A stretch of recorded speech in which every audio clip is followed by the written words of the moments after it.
Assalamualaikum warahmatullahi wabarakatuh. Salam sejahtera untuk kita semua.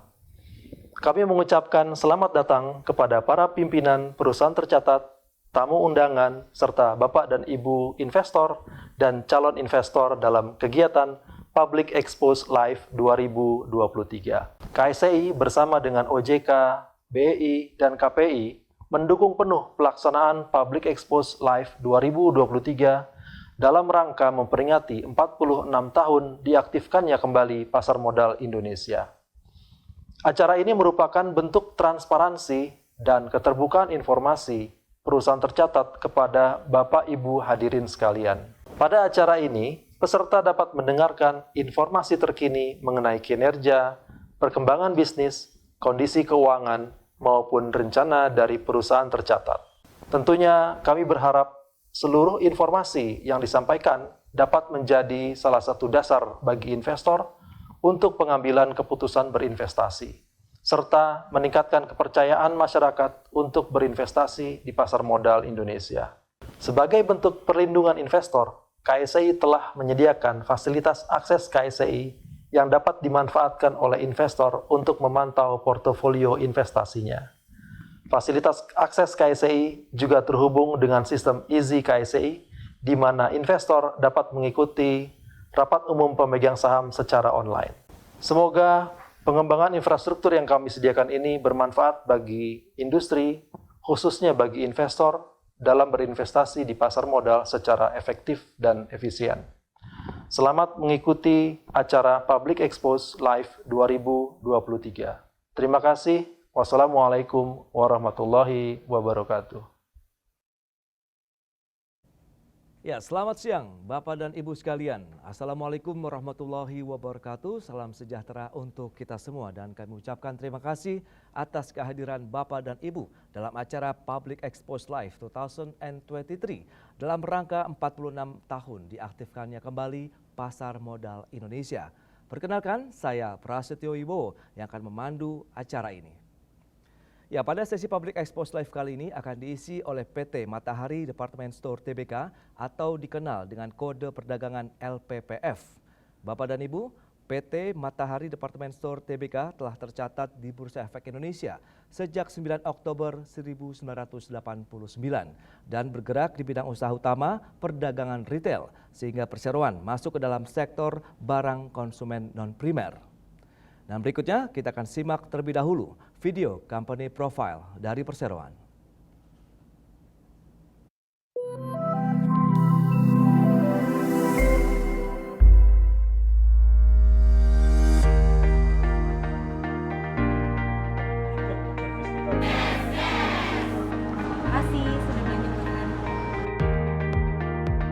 Berdiri sejak 24 Oktober 1958, Matahari merupakan trendsetter konsep department store modern pertama di Indonesia. Lebih dari 6 dekade, Matahari hadir dari Indonesia untuk Indonesia sebagai brand kebanggaan di tanah air, dengan tetap menjaga komitmen untuk terus berinovasi sehingga selalu relevan dan up to date dari masa ke masa.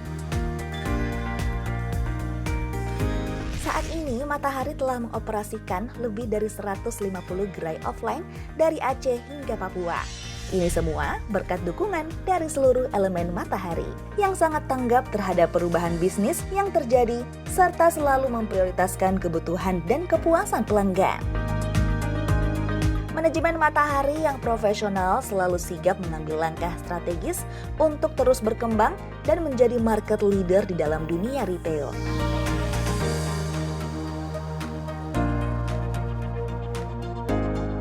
Dengan pilar Matahari baru, kami berupaya menjadi House of Specialist yang menawarkan pilihan produk berkualitas dan terjangkau, serta pengalaman belanja menyenangkan di seluruh channel dengan didukung sumber daya yang handal. Hal ini menjadikan Matahari sebagai perusahaan pilihan utama di dunia retail.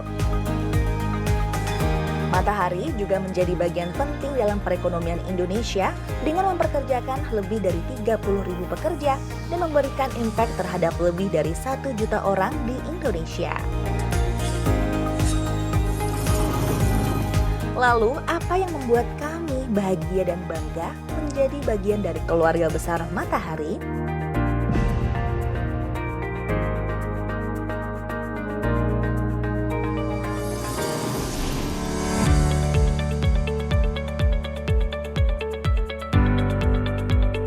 Di sini, di Matahari, diberikan kesempatan luas untuk berkarir dan berkembang. Lingkungan kerja yang menyenangkan dan kebersamaan yang erat membuat Matahari terasa seperti rumah kedua bagi kami. Hi guys, selamat siang. This is a very exciting time for all of us at Matahari. We recently rebranded the company around this idea of being a customer-centric house of specialists. And that has 4 pillars. It's about creating exciting merchandise for our customers. It's about making sure that we deliver on our value proposition to all Indonesians. It's about giving our customers the best experience in our stores and in our digital channels. And it's about making sure that we put people first, that we really show up for people in the community and as a great brand in terms of being an employer of choice. And because we believe that a happy place to work is a happy place to shop.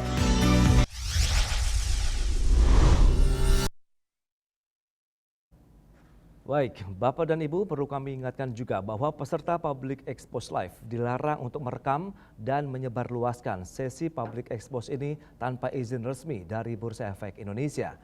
Dan hadirin yang kami hormati, saat ini telah hadir di hadapan Bapak dan Ibu manajemen dari perseroan yang akan kami perkenalkan. Yang pertama kita akan sapa Bapak Terry Akaner.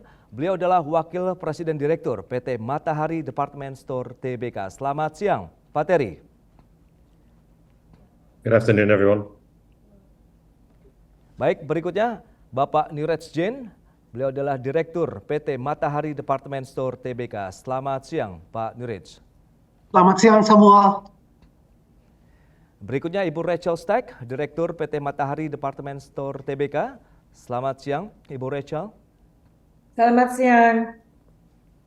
Dan selanjutnya Bapak Irwin Abutan, Direktur PT Matahari Department Store Tbk. Selamat siang, Pak Selamat Irwin. siang. Selamat siang, Ibu Bapak. Berikutnya ada Ibu Herni Dian Anggraini, Direktur PT Matahari Department Store Tbk. Selamat siang, Ibu Herni. Siang, Ibu Bapak. Dan selanjutnya Bapak Susanto, VP of Finance Accounting PT Matahari Department Store Tbk. Selamat siang, Pak Susanto. Selamat siang. Dan berikutnya Bapak Patrick Kapugu. Beliau adalah Investor Relation Manager PT Matahari Department Store Tbk. Selamat siang, Pak Patrick. Selamat siang, Ibu Bapak sekalian. Baik, terima kasih kami ucapkan kepada jajaran manajemen LPPF begitu yang sudah hadir dalam acara Public Expose Live kali ini. Dan selama acara berlangsung, jika ada pertanyaan dari Bapak dan Ibu, kami persilakan dapat menyampaikan pertanyaan melalui fitur Q&A yang tersedia di layar Zoom. Dan kemudian akan kami bacakan pada sesi tanya jawab nanti. Dan langsung saja kita akan menyaksikan pemaparan dari perseroan yang akan disampaikan oleh Bapak Patrick Kapugu, Investor Relation Manager PT Matahari Department Store Tbk, dan juga Bapak Susanto, VP of Finance Accounting PT Matahari Department Store Tbk.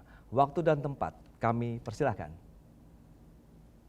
Terima kasih Pak Prasetyo atas pembukaannya. Selamat siang Bapak dan Ibu, dan terima kasih telah hadir di sesi Public Expose 2023 Matahari. Mungkin kita bisa langsung masuk ke sesi presentasi, bisa minta tolong ditampilkan. Ya, berikut ini ditampilkan agenda presentasi kami hari ini. Boleh di next di agenda. Next. Berikut ini saya akan menyampaikan lebih jauh mengenai profil perseroan. Matahari adalah platform retail fashion terbesar di Indonesia melalui 156 gerai di 81 kota yang menawarkan berbagai produk pakaian, alas kaki, dan kecantikan. Matahari menjadi retail multikategori terkemuka dengan pangsa pasar 2,7 kali dari pesaing terdekatnya dan menjadi merek yang dicintai dengan 8 juta anggota loyalitas aktif. Keuangan perseroan tercatat sehat dengan dukungan pemegang saham pengendali Aurik Digital Retail dengan kepemilikan 42,5%. Matahari memulai dengan gerai pertama yang menawarkan pakaian anak di Jakarta pada tahun 1958 dan terus berinovasi hingga saat ini. Next. Penggambaran di layar ini menunjukkan kerangka bisnis Matahari sebagai rumah para spesialis, yaitu cara kami berpikir bahwa setiap kategori produk yang ditawarkan akan menjadi yang terbaik di bidangnya masing-masing. Konsep ini memiliki 4 pilar, yaitu produk, harga, pengalaman pelanggan, dan manusia, Dan kami merangkum pesan dari keempat pilar ini dalam merek baru, gaya baru, dan Anda yang baru, nilai lebih, kualitas global, dan harga lokal, gerai baru dan pengalaman berbelanja baru, serta matahari baru namun dengan nilai-nilai kekeluargaan tradisional yang sama baiknya. Next. Jadi visi Matahari adalah menjadi retail gaya hidup omnichannel terkemuka sebagai house of specialist yang berpusat pada pelanggan, dengan misi untuk menyenangkan pelanggan dengan busana yang aspiratif namun terjangkau, yang terlihat bagus dan rasa nyaman. Matahari memiliki tujuan untuk menanamkan kebanggaan pada seluruh masyarakat Indonesia dengan koleksi merchandising terkurasi oleh pelanggan, kehadiran omnichannel, pengalaman pelanggan terbaik dan personalisasi, dan optimasi biaya operasi. Next.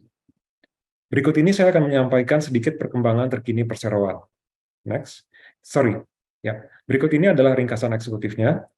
Di 9 bulan pertama 2023, penjualan mencapai 9,6 triliun rupiah, dengan SSSG minus 2,3% karena kurangnya stimulasi lebaran dan perlambatan perekonomian setelahnya. Ditambah lagi dengan tingginya biaya hidup. Margin kotor tercatat sebesar 34,9%, sejalan dengan Matahari yang menyalurkan keuntungan bagi para pelanggannya. EBITDA tercatat 1,1 triliun rupiah dan laba bersih sebesar 631 miliar rupiah. Ke depan, kondisi keuangan diharapkan lebih sehat dengan upaya pembersihan persediaan yang terus berlangsung, dan EBITDA di tahun ini kemungkinan akan mencapai 1,4 triliun rupiah. Oleh karena itu, Perseroan juga menggandakan inisiatif transformasi strategisnya, mulai dari ekspansi gerai berkualitas melalui 4 gerai Matahari dan 2 gerai Muku pada 2024 dengan fokus belanja modal di gerai-gerai terpilih, di mana Muku sendiri sebagai konsep gerai baru kami mendapat tanggapan yang positif dari para pengembang. Target peluncurannya ada di semester 1 2024. Kemudian peluncuran merek baru kami, Suko dan Anyday, berjalan dengan baik, dan selanjutnya ETP, solusi sistem POS, telah diluncurkan di seluruh gerai Matahari. Selain itu, kami memiliki inovasi persediaan melalui fokus penjualan dengan harga normal dan akselerasi flashing out. Kemudian, kampanye komersial yang ekstensif sedang kami siapkan beserta rencana untuk menangkap peluang di kuartal pertama tahun 2024. Dan Perseroan berupaya memaksimalkan nilai bagi para pemegang saham, para investor melalui kebijakan dividen yang tetap dipertahankan pada pembayaran minimum 50%, kemudian belanja modal yang nilainya diperkirakan di bawah 300 miliar rupiah. Next. Di bagian berikutnya ini, saya akan menjelaskan mengenai perkembangan makroekonomi dan perdagangan terkini Perseroan. Next. Jadi kalau dilihat, Matahari sendiri menyaksikan bahwa keyakinan konsumen melambat di kuartal terakhir ini. Namun, meredanya inflasi membangun optimisme untuk di tahun 2024 dan seterusnya. Stabilnya harga kapas sejalan dengan inflasi yang moderat. Tentunya ini akan mendukung harga pokok barang sejak pemasukan di kuartal keempat. Next. Berikut ini ada sedikit beberapa aktivitas komersial Matahari yang fokusnya ada pada harga yang sangat terjangkau, agar Matahari tetap berada di hati dan pikiran para pelanggan Matahari. Sekaligus kami juga bisa menjaga siklus persediaan dalam kondisi terbaiknya. Berikutnya saya akan serahkan pemaparan pada Bapak Susanto untuk perkembangan kinerja keuangan di 9 bulan pertama 2023. Terima kasih Pak Patrick. Saya akan memulai pemaparan perkembangan keuangan Matahari per 30 September 2023. SSSG untuk periode 9 bulan di tahun 2023 dibandingkan tahun 2022 adalah minus 2,3%, dengan SSSG beli putus minus 7,3%, sedangkan konsinyasi minus 0,1%. Total penjualan tumbuh sebesar 1,4%. Transaksi mengalami penurunan sebesar 7,2%, sedangkan harga jual rata-rata per unit meningkat sebesar 7,4%. Melihat kinerja berdasarkan wilayah, dibandingkan tahun 2022, Bali adalah pasar dengan kinerja terbaik, sementara Jawa Tengah, Jawa Timur, dan Sulawesi memiliki peluang lebih tinggi untuk bertumbuh. Dalam hal kinerja berdasarkan divisi, kosmetik dan divisi alas kaki merupakan divisi dengan kinerja terbaik, sementara divisi pria, anak-anak, dan alas kaki menghasilkan GMROS tertinggi. Margin kotor untuk periode 9 bulan di tahun 2023 berada di 34,9%, sama dengan tahun 2022 comparable. Kami terus melakukan kontrol yang ketat terhadap biaya operasional. Jika dibandingkan dengan periode yang sama tahun lalu, total biaya operasional meningkat 20,3%. Hal ini terutama disebabkan oleh transaksi one-off yang dibukukan di tahun lalu, seperti konsesi sewa dan partisipasi atau diskon yang diterima dari vendor dan bank. Jika kami menghilangkan one-off tersebut, maka total biaya operasional kami hanya meningkat sebesar 6%. Peningkatan ini terutama disebabkan oleh perekrutan karyawan yang lebih tinggi pada masa peak season tahun ini, kenaikan upah minimum sebesar 6,9%, dan tambahan 15 toko baru yang dibuka setelah kuartal ketiga tahun 2022 yang lalu. Secara keseluruhan kami mencatat EBITDA untuk 9 bulan sebesar 1,1 triliun, 400 miliar lebih rendah dari tahun lalu sebesar 1,5 triliun. Next page berikutnya, slide berikutnya. Beralih ke posisi keuangan per 30 September 2023, utang bersih perseroan sebesar 806 miliar dengan fasilitas pinjaman bank sebesar 1,7 triliun. Ekuitas kembali positif sebesar 3,5 miliar dibandingkan kuartal lalu sebesar minus 160 miliar. Hal ini terutama disebabkan oleh peningkatan harga saham Nobu dari Rp472 ke Rp770 per saham. Saldo persediaan sebesar 876 miliar sejalan dengan periode yang sama tahun lalu, tidak termasuk toko-toko baru dan provisi. Berikutnya, saya serahkan kembali waktu pemaparan kepada Bapak Patrick yang akan menjelaskan strategi terkini Matahari. Terima kasih Bapak Susanto. Berikut ini saya akan melanjutkan pemaparan strategi terkini Matahari. Oke, bisa langsung ditampilkan slide-nya. Jadi dalam upaya kami menuju potensi merchandising yang penuh, kita akan melihat perubahan yang signifikan pada merek Nevada dan Nevada Kids yang mengikuti tren street style yang terinspirasi gaya varsity dan Asia yang kuat. Kita juga melihat kembalinya fokus pada gaya formal dan acara atau pesta, khususnya pada koleksi Cole untuk pria, dan koleksi Connection yang juga akan diperkuat dengan koleksi busana kerja wanita yang baru dan lebih baik. Kami sangat antusias dengan seluruh koleksi baru ini, sebagaimana dengan merek-merek baru kami. Next, yang akan saya tampilkan berikut ini. Merek eksklusif baru kami, Suko, telah diterima dengan sangat baik oleh pelanggan. Oleh karenanya, rangkaian koleksinya perlu diperluas, sejalan dengan kehadirannya di 14 gerai baru lainnya. Sehingga di musim Natal ini, 34 jaringan Matahari akan siap dengan koleksi Suko. Kemudian merek eksklusif baru lainnya, Anyday, yang baru saja diluncurkan, sudah tersedia di 50 gerai Matahari, dan akan menjadi jawaban atas tekanan inflasi yang dialami segmen pelanggan Matahari yang sensitif terhadap kenaikan harga. Kami berharap merek eksklusif di kelas pemula ini dan menengah dapat melengkapi merek menengah ke atas. Di saat yang sama, kami juga memahami bahwa terjadinya tren yang kuat di segmen olahraga dan gaya hidup aktif di pasar saat ini, sehingga Matahari akan memiliki merek baru menarik di tahun 2024 dengan tema aktif olahraga tersebut.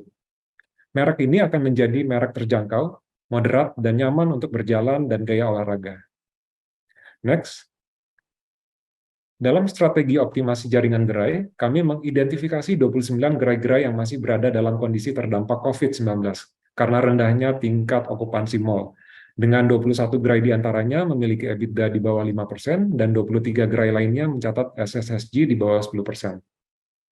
Untuk itu, kami perlu bekerja sama dengan pemilik properti untuk menghasilkan persyaratan sewa yang lebih baik, serta solusi dukungan praktis dan optimal lainnya. Kami juga mencoba menjajaki apakah gerai-gerai tersebut dapat disesuaikan ukurannya untuk produktivitas yang lebih tinggi. Selain itu, kami akan mempercepat opsi rebranding dan peremajaan untuk mendongkrak daya tarik gerai-gerai tersebut. Serta kami juga perlu menyelaraskan kebutuhan pelanggan saat ini dan di masa depan. Next. Terlepas dari hal tersebut, di tahun ini kami telah membuka 8 gerai baru di daerah-daerah yang berpotensi tinggi.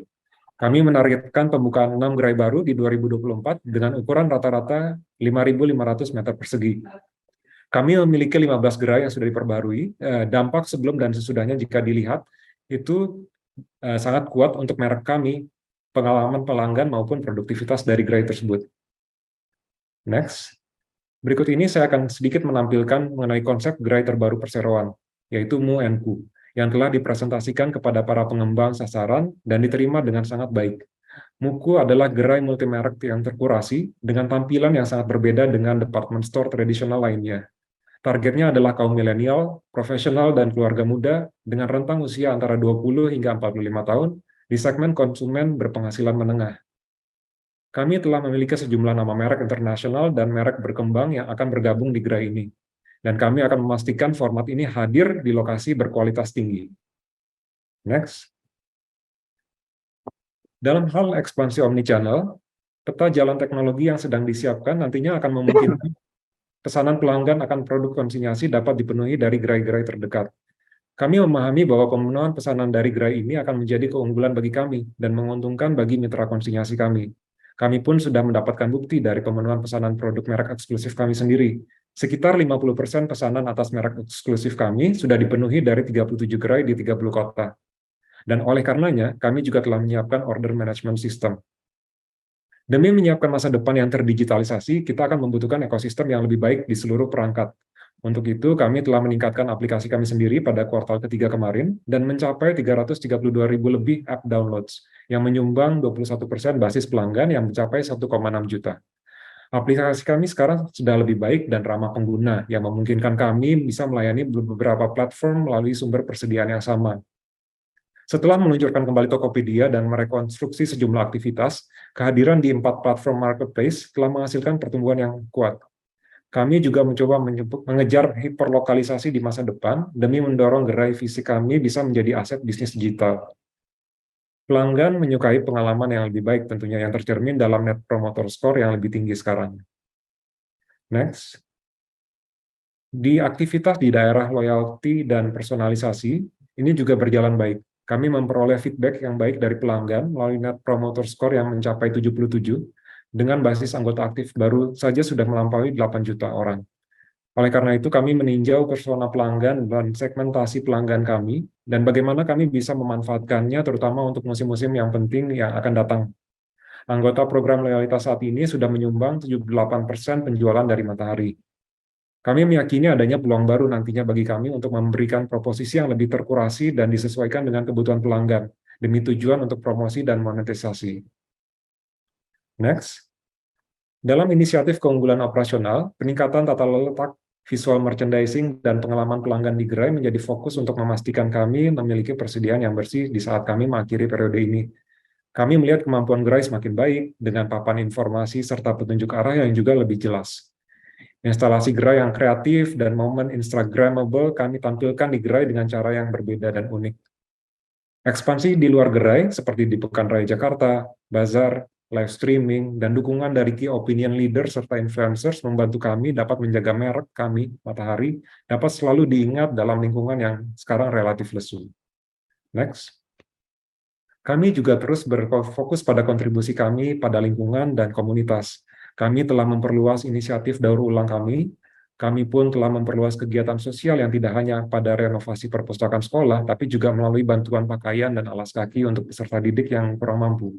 Dan upaya kami menjunjung tinggi tata kelola perusahaan dengan baik baru-baru ini diakui melalui sejumlah penghargaan. Berikutnya saya akan menyerahkan kepada Bapak Susanto untuk penjelasan lebih jauh mengenai alokasi modal terkini. Terima kasih Pak Patrick.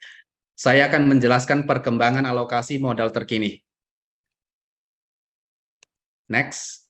Di tahun 2023, perseroan sangat prudent atas keuangan, seperti misalnya memperoleh hasil maksimal dari investasi pada teknologi yang minimal, manajemen biaya yang ketat di semua lini, rencana belanja modal dikurangi sebesar 40% dan fokus pada kualitas pembukaan gerai daripada kuantitas, mengurangi stok untuk posisi persediaan yang lebih sehat. Untuk tahun 2024, kebijakan dividen tetap sama dengan rasio pembayaran dividen minimal 50%, kemungkinan akan kembali ke aktivitas pembelian kembali saham, belanja modal akan difokuskan pada gerai A+ dan A, investasi pada gerai baru dan toko dengan pertumbuhan yang menjanjikan. Mengharapkan ROI yang lebih tinggi dengan berfokus pada rupiah yang dibelanjakan pada gerai atau merek dengan dampak tertinggi. Berikutnya kembali saya serahkan kepada Bapak Patrick untuk memberikan rangkuman penutup. Ya, terima kasih Bapak Susanto. Kini saya akan mengakhiri paparan kami dengan rencana perseroan. Next. Lesunya penjualan karena situasi pasar saat ini tentunya tidak menggembirakan. Pertumbuhan 1,4% dengan SSSG turun 2,3% tidak dapat kami terima dan kami tidak dapat mengubah situasi eksternal kami tentunya. Untuk itu, kami perlu mengambil tindakan yang diperlukan, salah satunya dengan menjaga biaya operasional kami serendah mungkin. Kami tidak dapat mengambil risiko persediaan juga yang berlebihan saat kami memasuki musim-musim penting ke depannya, sehingga nanti ada dampak terhadap margin kotor yang menjadi 34,9% di 9 bulan pertama ini. Namun, dengan upaya ini kami tetap dapat terhubung dengan pelanggan setia kami. EBITDA tercatat sebesar 1,1 triliun, meskipun angka ini berada di level yang sehat, namun ini tidak sesuai dengan harapan kami dan lebih rendah juga dari tahun lalu.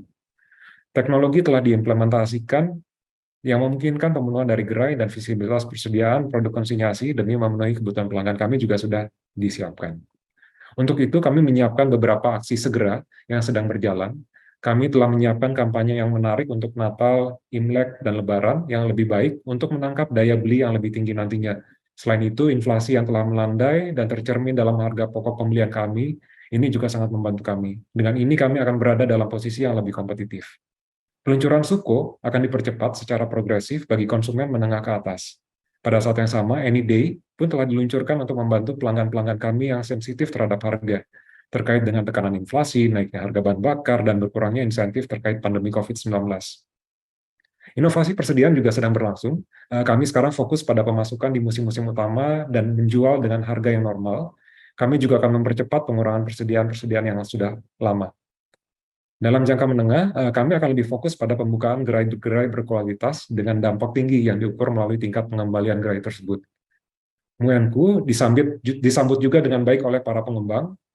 Kami memiliki target yang tinggi untuk konsep ini, sehingga kami akan memastikan bahwa kami akan mendapatkan lokasi yang tepat untuk konsep baru ini. Di kuartal berikutnya, kami juga akan menunjukkan kemajuan pada perkembangan merek unggulannya Matahari. Kami tidak hanya akan menunjukkan pencitraannya, tapi juga menyajikannya dalam hal penyajian dalam gerai. Kami juga akan menyajikan merek-merek baru dan berinovasi melalui kemitraan konsinyasi yang sudah berjalan. Dalam hal kemajuan teknologi, kami juga akan memiliki visibilitas persediaan untuk produk direct purchase dan produk konsinyasi, serta omnichannel kami. Fase selanjutnya adalah digitalisasi seluruh penawaran produk konsinyasi melalui pemenuhan pesanan dari gerai. Dengan ini kami berharap munculnya peluang di mana mitra kami bisa memanfaatkan platform Matahari untuk menjual produk-produk yang belum pernah kami tampilkan sebelumnya. Seluruh rencana ini akan mengarah pada sasaran kami di antaranya panduan EBITDA, jika Bapak Ibu bisa lihat di layar, yang kami yakini adalah yang terbaik dapat disajikan. Mengingat kita sudah memasuki kuartal keempat dan kita sudah memahami beberapa aksi yang akan ditempuh perseroan. Kebijakan dividen tetap sama, yaitu minimal 50%. Belanja modal juga akan berada di bawah rencana kami awal tahun, yaitu 300 miliar rupiah, sejalan dengan pengelolaan dana yang lebih bertanggung jawab. Ke depan, di 2024 nantinya akan lebih fokus untuk tingkat pengembalian gerai dan segmen-segmen menengah atau menengah ke atas. Next. Dengan ini disampaikan bahwa sebenarnya pemaparan telah selesai dan Bapak Ibu dapat menghubungi kami bila ada pertanyaan lebih jauh. Sekarang saya serahkan kembali acara kepada moderator untuk sesi tanya jawab. Terima kasih.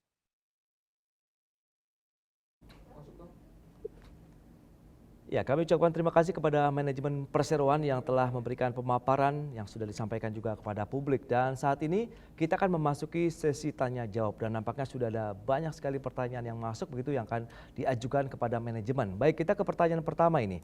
Kita akan cermati pertanyaan dari Ibu Ingrid yang menanyakan bagaimana situasi perekonomian yang lesu saat ini berdampak terhadap kinerja LPPF. Mungkin bisa langsung dijawab, how is current soft economic situation impacting LPPF performance? Silakan. Yeah, I can take that question, and maybe the team can help me translate. Look, as you know, the current economic situation has impacted Matahari. You can see that in the third quarter numbers. We have therefore taken this opportunity to address any inventory overhang from the second quarter and make sure that we come into 2024, or if you like, the next round of seasons from the year end to the Chinese New Year period to Easter, and then of course the all important Lebaran season with fresh and not just fresh but competitively bought merchandise, because as you know, the world and Indonesia has been through an inflationary cycle. That inflationary cycle did bite in terms of lower end purchasing power The global and regional cost of living crunch was also exacerbated on a local level by higher fuel costs, inflationary pressure on goods and services, and clearly during this period we've also seen reduced COVID-related support.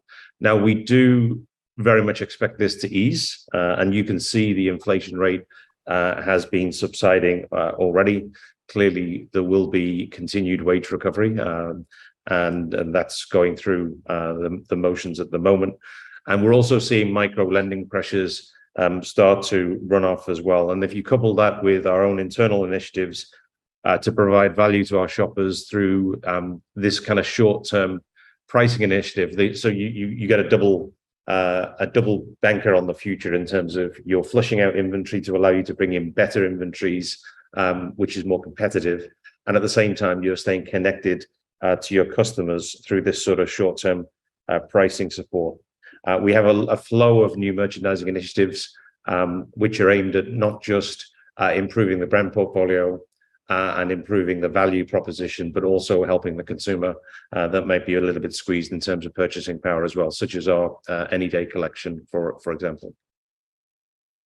Ya, terima kasih Pak Terry. Izinkan saya untuk membacakan atau menerjemahkan jawabannya. Jadi jika kita lihat memang situasi yang sangat lesu saat ini telah berdampak pada Matahari, jika Bapak Ibu bisa lihat di kuartal ketiga, di angka-angka kuartal ketiga. Jadi kami telah mengambil beberapa aksi sebagai peluang kami untuk bisa mengadres permasalahan di persediaan kami, yang mana itu sudah dimulai dari second quarter atau kuartal kedua, dan kami memastikan bahwa ini bisa berjalan terus sampai akhir tahun ini, dan kami bisa masuk di tahun 2024 dengan kondisi yang jauh lebih sehat untuk menghadapi Chinese New Year, dan kemudian kita akan menghadapi penjualan untuk masa Paskah maupun Lebaran. Tentunya ini kita akan membawa banyak produk yang lebih fresh dan tentunya lebih kompetitif. Dan jika kita lihat memang Indonesia sendiri tidak kebal ya terhadap dampak dari inflasi karena ini terjadi secara regional dan secara global gitu ya. Apalagi itu diperkuat juga dampak dari kenaikan harga barang-barang, kemudian juga support untuk insentif terkait dengan pandemi COVID-19 juga sudah berkurang ya. Dan kita melihat bahwa ini akan berkurang ke depannya, dan kami akan memastikan bahwa ini dapat kami manfaatkan dengan baik. Kita juga melihat bahwa tekanan dari kenaikan bunga pinjaman ini juga mulai mereda karena sudah mulai melandai, dan kami berharap dengan digabungkan dengan inisiatif yang sudah kami jalankan saat ini secara internal akan memberikan manfaat bagi para pelanggan Matahari, yang tentunya ini bisa kita lihat dari beberapa inisiatif yang sudah berjalan dengan banyak merchandising yang baru, dan kami bisa staying connected atau terhubung dengan pelanggan-pelanggan kami. Sehingga tentunya ini akan memberi dampak terhadap nilai bagi penjualan kami sendiri. Dan tentunya ini akan membawa nilai lebih bagi konsumen kami sendiri. Itu yang bisa kami sampaikan. Terima kasih Pak Patrick atas penjelasan yang sudah disampaikan, dan semoga bisa menjawab pertanyaan dari Ibu Ingrid. Dan kita beralih ke pertanyaan selanjutnya dari Bapak Ferry yang menanyakan berapa kontribusi bisnis atau penjualan online terhadap total penjualan Matahari. What is the contribution of online-related business or sales to Matahari? Silakan. Our contribution from online business is relatively small, but it is growing at a fast clip. We're currently around the 2 to 3% level, but as you heard in the presentation, there's a significant technology roadmap which is happening at the moment. If you take that sort of 2 to 3%, it can be as high as 7% for private labels, and so that sort of shows you the importance of digitizing access to the consignment vendor community and the longer tail, and that's exactly what the technology projects are doing at the moment. If you take a look at our own private label or direct purchase products, more than 50% of that merchandise is fulfilled from store at the moment, and so we know that we have proof of concept for using our stores as digital assets. And so once we can turn on the consignment vendor community, which we will be able to do so in 2024, then we think we will have an ongoing omni-channel maturing. We can see that customers want a digital proposition from us because we're seeing a very strong upload in our app community. We achieved 332,000 app downloads just in the last quarter itself, accounting for 21% of the customer base. So the total app community now is about 1.6 million. We've revamped our presence on Tokopedia. That supplements a very strong presence on Shopee and Lazada. For example, we are the #1 brand for children's wear on Lazada already. And so we can see that the marketplace growth of 4x shows that when consumers log on and they see product from Matahari vis-a-vis similar product for a less trusted brand, then they choose Matahari. So we're very optimistic about our digital future. Ya, terima kasih Pak Terry. Izinkan saya akan melanjutkan menjawab pertanyaan dalam bahasa Indonesia. Jadi pada saat ini memang kontribusi penjualan digital Matahari berkisar antara 2-3%. Tapi kalau dilihat khusus untuk merek eksklusif Matahari itu bisa mencapai 7%.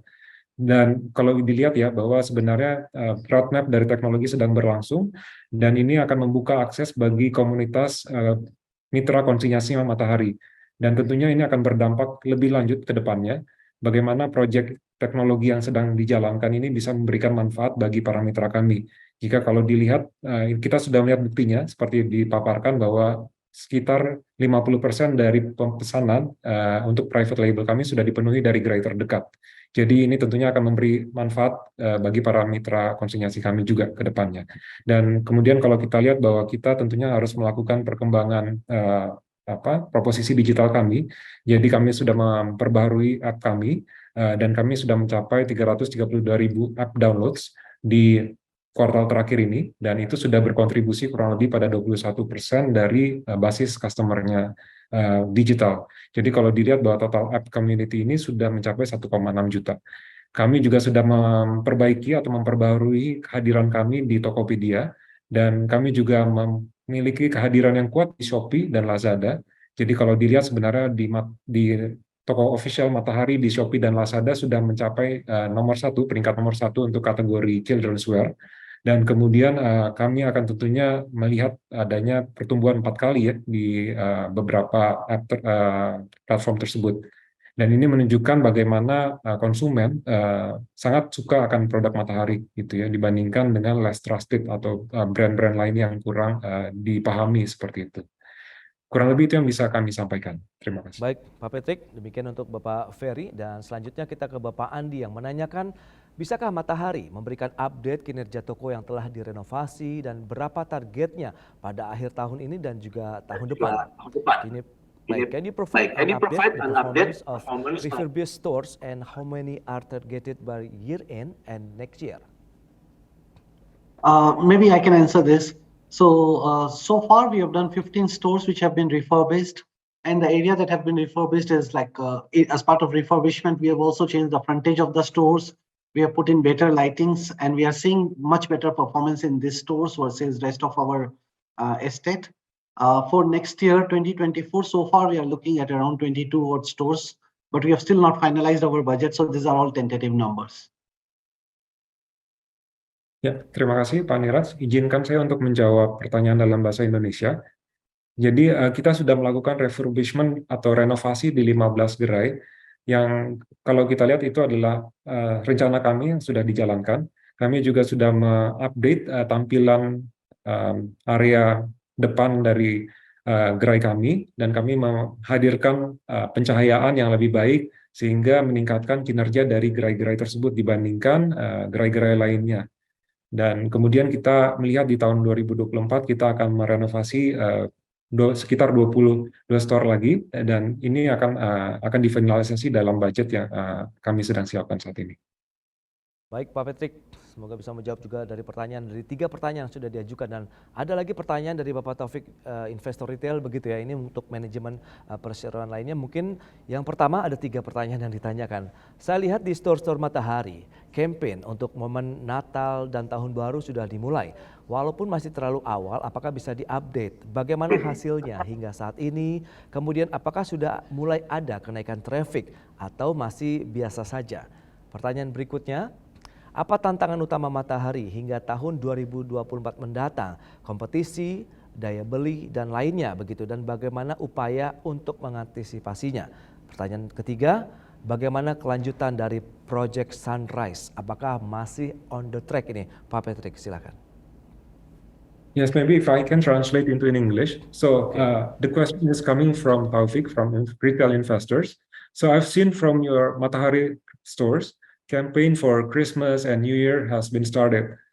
Even though it is still early, can you give some updates about the progress so far? And do you see any increase in traffic, or is it still the same as usual? And then for the second question, what are the main challenges for Matahari in 2024? For example, like competition, purchasing power, or any other things, and how you would like to anticipate this. And then the third question is, can you share about the update for Project Sunrise? Is it still on track? Yeah, thank you, Patrick. Yeah, you're absolutely correct that the Christmas campaign did start early. If you look at the path to Christmas trading, typically what you'll find is that in the early part of the season, people buy clothing that's intended for occasions or gifts that might require some packaging with other related gifts, etc. And then when you see the later part of the season, it's more sort of impulse related, and so you see a different category flow as we go. We're certainly seeing in those markets that are sensitive to the season some pickup in items which are intended for occasional wear. That's for sure. We interrupted the early part of the Christmas campaign with Black Friday last weekend, and so the team has been very active commercially, and so there is certainly a sense of optimism and a little bit more robustness in the November traffic compared to the October traffic. But that said, you have to remember that we're still continuing to cleanse inventories across October and November, and so really it's a bit premature to think about the fourth quarter at the moment, with the key Christmas weeks still ahead of us. As we look to next year, I think that was the question, or the sort of second question. Look, it's an uncertain world, and we've had a lot of black swan events over the last few years. COVID in 3 different waves, hyperinflation related to some of the crises that have been happening around the world and around the energy sector. But there are known knowns. There are things that are known about next year that won't change. You know, it will be a longer Chinese New Year trading period, 6 weeks compared to 3. Clearly, there will be some stimulus to the economy related to an election, which may be decided in February or may be decided in June.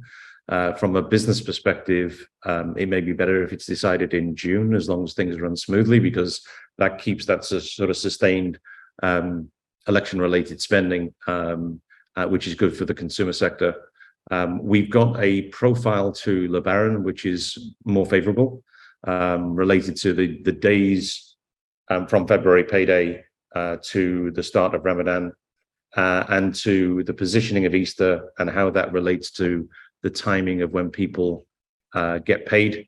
And you know, certainly I think the team will ensure that inventories are managed tightly, so that we don't have a flushing out scenario in the third quarter. And obviously that's got certain year-on-year margin deltas. So I think we can look forward with a certain degree of optimism around some of the known elements, without knowing what other elements of uncertainty. As you know, there have been some new crises just in the last few months around the world, and so I think this is a highly seasonal business, and it is better for us to talk about Christmas, you know, in January. It is better for us to talk about Chinese New Year in February, and it's better for us to talk about Lebaran in April, May. As far as the strategy progress is concerned, Neeraj, maybe you'd like to give a sort of sense of some of the key elements that have been moving forward. Sure. Thanks, Terry. In terms of our strategy, in terms of Project Sunrise, as you would have seen and observed, we did roll out in terms of merchandise full potential. We rolled our new brand Suko earlier this year. In the last quarter, we also got Any Day coming, and we have got a lot of exciting new consignment brand arrangements that we are putting into place. In terms of our strategy around rolling out in terms of store network optimization, we have opened 8 new stores already, and there's one store which is due to open in this month. So we'll be opening 9 new stores. And on an overall basis, as I shared earlier, our refurbishment program is also doing all right. In terms of our digital omni-channel progress, as Terry highlighted earlier, it is growing at a good growth, albeit on a low base, but we are happy with the progress. As well as on the other areas of Project Sunrise, we are progressing well, and we'll continue to work on those. Terima kasih Pak Terry dan Pak Niraj untuk jawabannya. Izinkan saya untuk sedikit memberikan jawaban dalam bahasa Indonesia ya. Jadi kalau kita lihat bahwa memang benar penjualan di bulan untuk masa kampanye Natal itu sudah dimulai lebih awal ya. Jadi memang kalau kita lihat path dari perdagangan Christmas itu memang dimulai dari bulan-bulan ini gitu ya, di mana konsumen atau pelanggan kami itu datang ke toko untuk menyiapkan produk pakaian untuk dijadikan hadiah gitu ya pada saat nanti momen Natal ataupun momen Tahun Baru.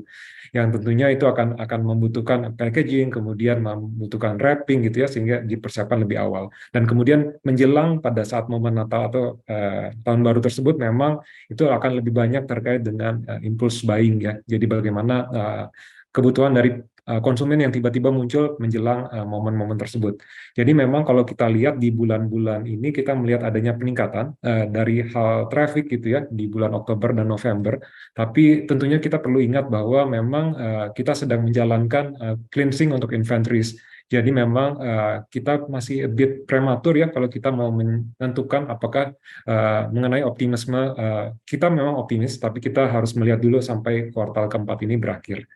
Dan terkait dengan pertanyaan kedua, memang kalau kita lihat ini adalah dunia yang sangat-sangat kondisinya tidak pasti gitu ya. Jadi kita sudah mengalami beberapa event di beberapa terakhir ini, yaitu Black Swan Events, di mana kondisi yang sangat besar dan sangat tidak diharapkan terjadi, yang terkait dengan COVID-19, dan yang terjadi sebanyak bahkan 3 kali wave ya, 3 kali gelombang. Kemudian habis itu diikuti oleh dampak hiperinflasi yang berdampak pada krisis yang mengakibatkan banyak situasi ya, kenaikan harga dan juga berpengaruh terhadap kenaikan harga energi. Dan kalau kita lihat ini memang mempengaruhi pelanggan kita.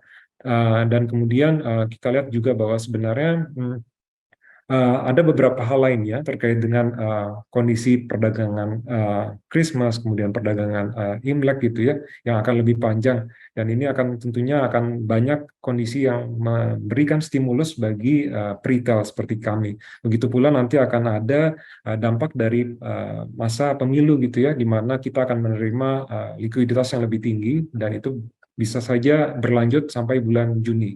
Dan tentunya dari sisi bisnis ini akan sangat baik bagi kami untuk bisa menjalankan bisnis ini secara lebih baik ke depannya. Dan kemudian kita akan melihat profil Lebaran ini akan sangat favorable jika kita lihat dibandingkan dengan tahun sebelumnya, dan itu akan sudah dimulai dari bulan Februari, dan itu akan terkait juga nanti dengan penjualan pada saat musim Paskah. Dan ini akan berkaitan juga nanti dengan timing ketika orang-orang menerima gaji di akhir bulan. Jadi memang kondisi ini akan sangat lebih favorable dibandingkan dengan tahun sebelumnya. Dan terkait dengan progres dari Project Sunrise, jadi kami sudah melihat kemajuan yang banyak di dalam Project Sunrise ini, dan ini terus berlangsung. Jadi beberapa inisiatif sudah sempat kami paparkan pada saat sesi pemaparan. Jadi kami di sisi merchandising, kami telah meluncurkan merek-merek baru seperti Suko yang kita luncurkan di bulan Mei awal tahun ini. Dan di akhir tahun ini kita sudah meluncurkan Any Day di bulan Oktober yang menerima banyak respon yang positif. Dan kemudian kami juga mengatur banyak produk konsinyasi yang baru yang kami hadirkan, dan ini akan tentunya sangat membantu kami untuk meningkatkan penjualan. Kemudian dari sisi optimasi jaringan gerai, kami telah membuka 8 gerai baru sejauh ini, dan kami akan membuka 1 lagi di bulan ini, dan kami melihat bahwa kita akan mempunyai 9 gerai baru in total, dan seperti yang kita sampaikan juga di presentasi bahwa program renovasi dari toko ini sudah berjalan dengan baik.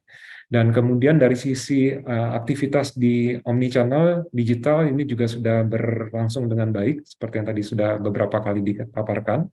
Dan tentunya kita akan melihat adanya pertumbuhan yang cukup baiklah ke depannya dalam hal pertumbuhan omnichannel.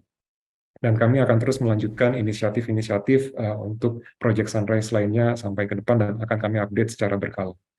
Baik, Demikian kami ya, ucapkan Mas. terima kasih kepada Pak Terry Kanner, Pak Red Shane, dan juga Pak Patrick Kapugu atas jawaban yang sudah disampaikan ya kepada peserta Public Expose Live kali ini. Dan demikian sesi tanya jawab Public Expose dari PT Matahari Department Store TBK. Oleh karena keterbatasan waktu, kami mohon maaf atas pertanyaan Bapak dan Ibu yang belum terjawab. Dan apabila terdapat pertanyaan lebih lanjut, Bapak dan Ibu dapat menghubungi Investor Relation atau unit terkait dari PT Matahari Department Store TBK melalui portal komunikasi yang dimiliki oleh perseroan. Dan sebelum kami tutup, kami persilakan kepada Bapak Terry Kanner, Wakil Presiden Direktur PT Matahari Department Store TBK, untuk memberikan closing statement.